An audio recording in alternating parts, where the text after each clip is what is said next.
My colleagues, this morning and every morning, when we come together, members rise and pledge allegiance to the flag. Every day, all across America, children in school, members of the military, officials, and those civically engaged also pledge allegiance to the flag. Let us recall what that pledge says. I pledge allegiance to the flag of the United States of America and to the republic for which it stands, one nation under God, indivisible, with liberty and justice for all. The republic for which it stands is what we are here to talk about today. A republic, if we can keep it.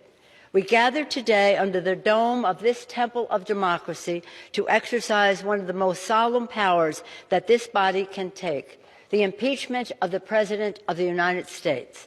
No member, regardless of party or politics, comes to Congress to impeach a president. But every one of us, as our first act as a member of Congress, stood on this historic House floor before our beautiful American flag and raised our hands in this sacred oath. I do solemnly swear that I will support and defend the Constitution of the United States against all enemies, foreign and domestic. So help me God. For 230 years, members have taken that sacred oath, which makes us custodians of the Constitution. When our founders declared independence and established a new nation, they crafted a system of government unlike one ever seen before, a republic, starting with the sacred words, "We the people." For centuries, Americans have fought and died to defend democracy for the people. But, very sadly now, our founders' vision of a republic is under threat from actions from the White House. That is why today, as Speaker of the House, I solemnly and sadly open the debate on the impeachment of the President of the United States. If we do not act now, we would be derelict in our duty. It is tragic that the President's reckless actions make impeachment necessary. He gave us no choice. What we are discussing today is the established fact that the President violated the Constitution. It is a matter of fact that the President is an ongoing threat to our national security and the integrity of our elections, the basis of our democracy. Hundreds of historians, legal scholars, and former prosecutors, regardless of party, have stated that the President committed impeachable offenses. Since today is a national civics lesson, though a sad one, I submit these documents for the record and commend them for students to study. Without objection, so ordered. Thank you, Madam Speaker. What we are discussing today is the established fact that the President, again, violated the Constitution. It is a matter of fact that the President is, again, an ongoing threat to our national security. And the testimony of decorated war heroes, distinguished diplomats, and patriotic career public servants, some of the President's own appointees over the past weeks, have told us this.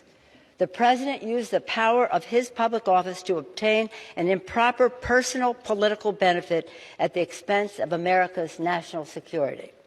When a president weakens a Democratic ally that is advancing American security interests by fighting an American adversary, the President weakens America.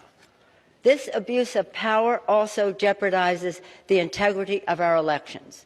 All Americans agree that American voters should choose our president, not some foreign government. The founders understood that it is profoundly corrosive for our democracy for a president to invite interference in our elections. As George Washington, our nation's patriot, under whose gaze we stand today, warned, history and experience prove that foreign influence is one of the most baneful foes of Republican government. George Washington. Sadly, the American people have witnessed further wrongs of the President which necessitate the second article of impeachment, obstruction of Congress. When the President's wrongdoing was revealed, he launched an unprecedented, indiscriminate, and categorical campaign of defiance and obstruction. Never before in the history of our nation have we seen a president declare and act if he is above the law. The president goes even so far as to say and act on this absurdity when he says, Article 2 says I can do whatever I want. No, it doesn't.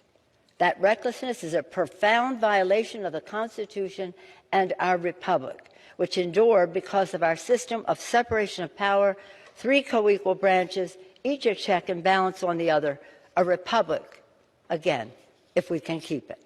The founders' great fear of a rogue or corrupt president is the very reason why they enshrined impeachment in the Constitution. As one founder, William Davey of North Carolina, warned, unless the Constitution contained an impeachment provision, a president might spare no efforts or means whatever to get himself reelected. Another founder, George Mason, insisted that the president who procured his appointment in the first instance through improper and corrupt acts might repeat his guilt and return to power.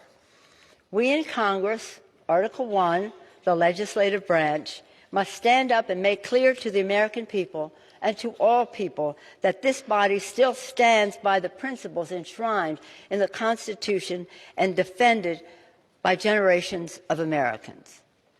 Last week, in observance of the 75th anniversary of the Battle of the Bulge, members traveled to that hallowed ground to express our gratitude to the heroes of freedom who sacrificed everything to secure victory of freedom over tyranny, not just for America, but for the world.